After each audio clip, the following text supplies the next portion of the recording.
축구가 철저한 데이터와 시스템에 의해 지배되는 시대입니다. 현대 축구에서는 선수의 가치가 뛴 거리, 스프린트 횟수, 기대 득점이라는 차가운 숫자들로 재단되죠. 물론 그것이 승리를 위한 가장 합리적인 길임은 틀림없습니다. 하지만 우리는 가끔 미치도록 그 시절이 그립습니다. 데이터나 전술판의 지시가 아니라 선수의 그날그날 기분과 발끝의 영감에 의해 마법이 펼쳐지던 시대. 11명의 톱니바퀴가 아니라 그라운드를 캔버스 삼아 마음껏 붓을 휘두르던 예술가들이 존재했던 낭만의 시대 말입니다. 1990년대 아틀레티코 마드리드의 심장부 비센테 칼데로네는 스페인 축구 역사상 가장 매력적이고 가장 기형적이며 가장 우아했던 예술가가 살고 있었습니다. 190cm의 거대한 체구로 수비수들을 농락하고 골망을 가른 뒤 허공을 향해 활시위를 당기던 남자. 그때 그 시절 비센테 칼데론으로 시간여행을 떠날 준비가 되셨나요?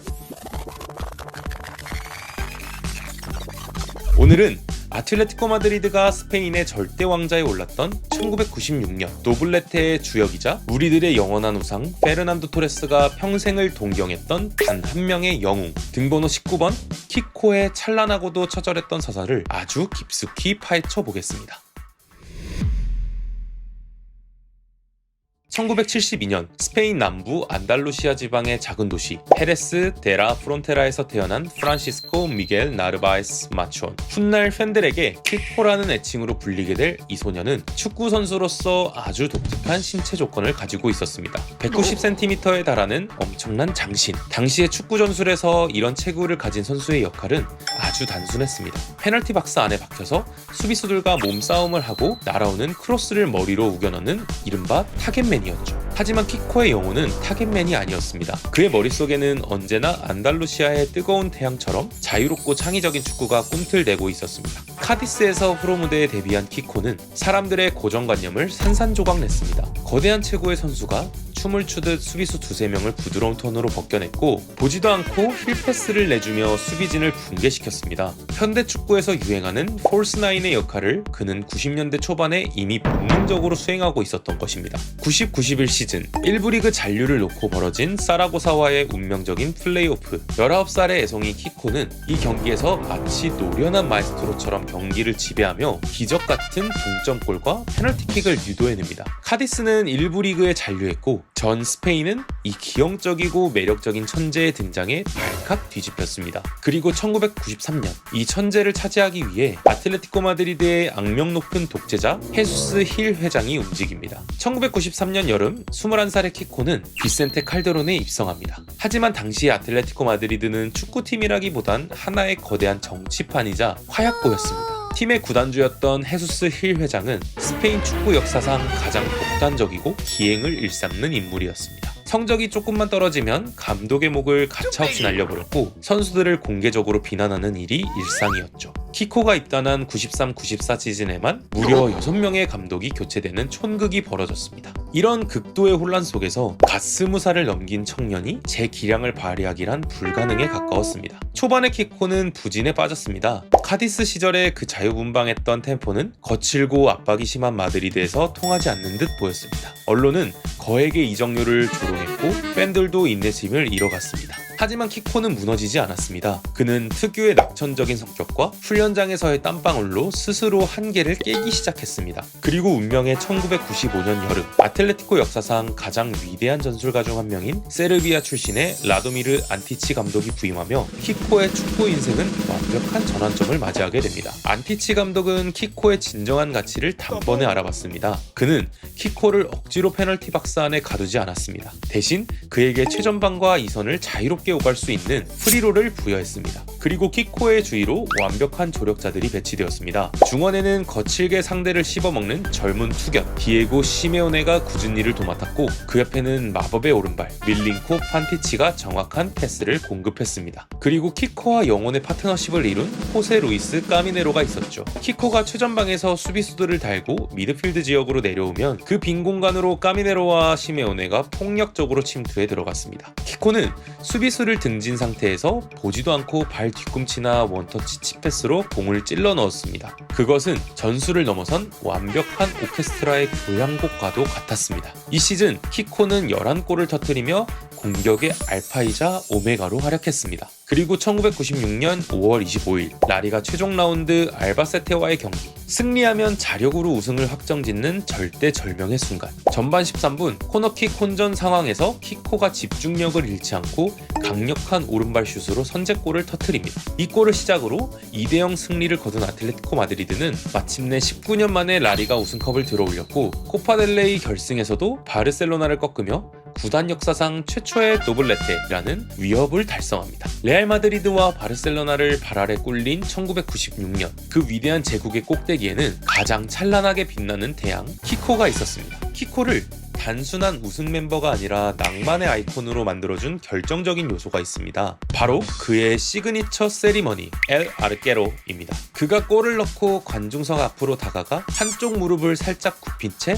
상체를 뒤로 젖히고 상상의 활시위를 하는 순간 비센테 칼데론의 오만 관중은 말 그대로 열광의 도가니에 빠졌습니다. 이 세리머니의 기원에 대해서는 록밴드 퍼포먼스에서 영감을 받았다는 등 여러 추측이 있었지만 중요한 것은 그 동작이 뿜어내는 압도적인 간지 그 자체였습니다. 키코가 활시위를 팽팽하게 당길 때 무엇보다 아틀레티코 팬들의 심장 한가운데를 정확히 명중시켰습니다. 아틀레티코 마드리드의 팬들은 키코의 화살을 맞으며 구단에 대한 무한한 자부심을 느꼈습니다. 우리에게는 저렇게 아름답고 낭만적인 축구를 하는 선수가 있다. 화려함은 저들의 전유물이 아니다. 키코는 노동자들의 구단, 거친 싸움꾼들의 구단이었던 아틀레티코에 우아함이라는 새하얀 물감을 흩뿌린 최초의 예술가였습니다. 하지만 축구 역사상 가장 아름다웠던 동화는 너무나도 빠르고 참혹하게 끝을 맺습니다. 더블 우승의 기쁨이 채 가시기도 전인 1999년 구단을 좀먹고 있던 헤수스 힐 회장의 거대한 부정부패 스캔들이 터져나옵니다. 스페인 사법부는 구단 계좌를 동결하고 압수수색을 단행했습니다. 구단은 사실상 마비 상태에 빠졌고 급여조차 제대로 지급되지 않았습니다. 외부의 정치적 스캔들은 그라운드 위의 선수들에게 독약으로 작용했습니다. 집중력을 잃은 11명의 선수들은 모래알처럼 흩어졌고 9900 시즌 스페인의 챔피언이었던 아틀레티코 마드리드는 불과 4년 만에 2부 리그로 강등되는 충격적인 비극을 맞이합니다. 모든 것이 무너진 지옥의 시간. 하셀바잉크, 카프데빌라 등 스타급 선수들은 짐을 싸서 팀을 탈출했습니다. 이탈리아의 명문 AC 밀란과 라치오 등 전 세계의 메가 클럽들이 여전히 스페인 최고 수준의 기량을 자랑하던 키코에게 백지수표를 내밀며 이적을 종용했습니다. 하지만 비센테 칼데론의 마지막 낭만주의자는 가라앉는 배를 버리지 않았습니다. 나의 심장은 이곳에 있다. 우리가 저지른 일은 우리가 수습해야 한다. 키코는 2부 리그행을 스스로 수락하며 비센테 칼데론에 남아 팀을 다시 승격시키겠다고 선언합니다. 팬들은 그의 충성심에 눈물을 흘렸습니다. 하지만 비극은 이제부터가 시작이었습니다. 2부 리그의 그라운드는 1부 리그의 예술가가 살아남기엔 너무나 척박하고 폭력적이었습니다. 기술이 부족한 2부 리그 수비수들은 키코를 막기 위해 공이 아닌 그의 발목을 향해 악의적인 사리 태클을 날렸습니다. 설상가상으로 키코의 발목은 이미 한계에 다다른 상태였습니다. 양쪽 발목의 연골이 닳아 없어지는 골연골염이라는 치명적인 부상, 뼈와 뼈가 직접 부딪히는 끔찍한 고통 속에서 제대로 걷는 것조차 기적에 가까운 상태였습니다. 의사들은 즉각적인 수술과 시즌아웃을 권고했습니다. 하지만 키코는 수술대에 눕는 것을 거부했습니다. 지금 자신이 빠지면 팀은 1부 리그로 돌아갈 수 없다는 책임감 때문이었죠.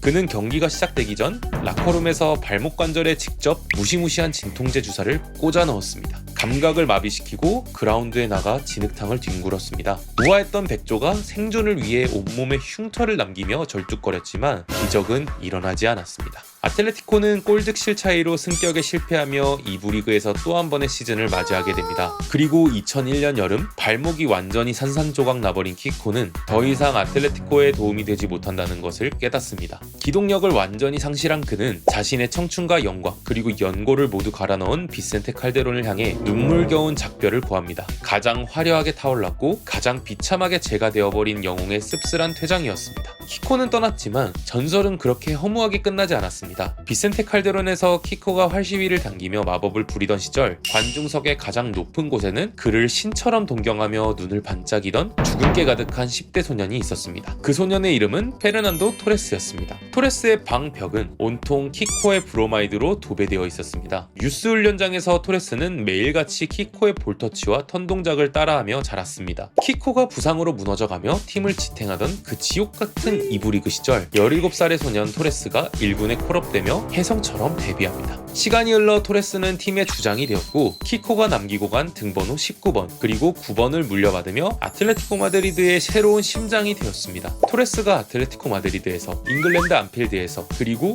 세계 최고의 수비수들을 농락하며 골을 넣었을 때 그는 코너 플렉으로 달려가 한쪽 무릎을 굽히고 팔시위를 당겼습니다. 세상 사람들은 그것을 세계 최고의 스트라이커 토레스의 전매 특허 세레머니라며 열광했습니다. 하지만 스페인의 올드 팬들은 알고 있었습니다. 토레스가 당긴 그 활시위는 자신이 평생 사랑했고 동경했던 단 한 명의 우상, 지옥의 불구덩이 속에서 발목을 희생하며 팀을 지켰던 낭만주의자 키코를 향한 헌사였다는 것을요. 이 두 사람의 운명적인 서사가 완벽하게 교차하는 영화 같은 순간이 2008년 오스트리아 비엔나에서 펼쳐집니다. 유로 2008 결승전 스페인 태우 스페인 방송국의 해설위원이 된 키코가 이 모든 장면을 생생하게 지켜보고 있었습니다. 자신의 무너진 발목 때문에 다 이루지 못했던 스페인 축구의 정상, 자신이 가장 사랑했던 구단의 까마득한 후배이자 자신을 우상이라 부르는 소년이 자신을 대신해 그 정상에 서서 자신만의 세레머니로 화답하는 모습을 지켜본 키코의 심정은 어땠을까요? 축구는 단순한 공놀이가 아닙니다.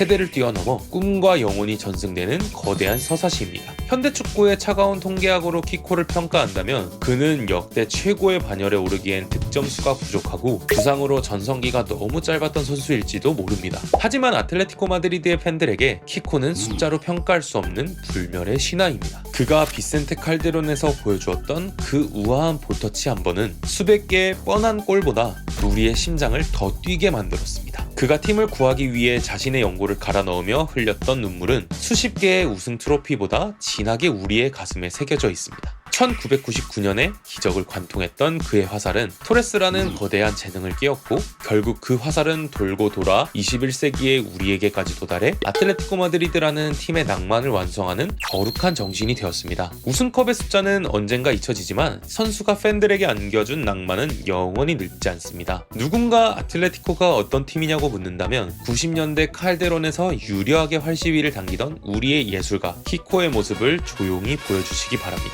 여러분이 아틀레티코 마드리드를 사랑하게 된 이유는 무엇인가요? 이 시대 최고의 낭만적인 클럽에 다시 한번 자부심을 느끼며 오늘 알유레띠의 심층 다큐멘터리 꼬리에 꼬리를 무는 마드리드 이야기 꼬꼬마 마칩니다. 지금까지 여러분의 가슴에 적백색의 화살을 꽂아 넣을 가이드 뱅이었습니다. 감사합니다. 아팔레티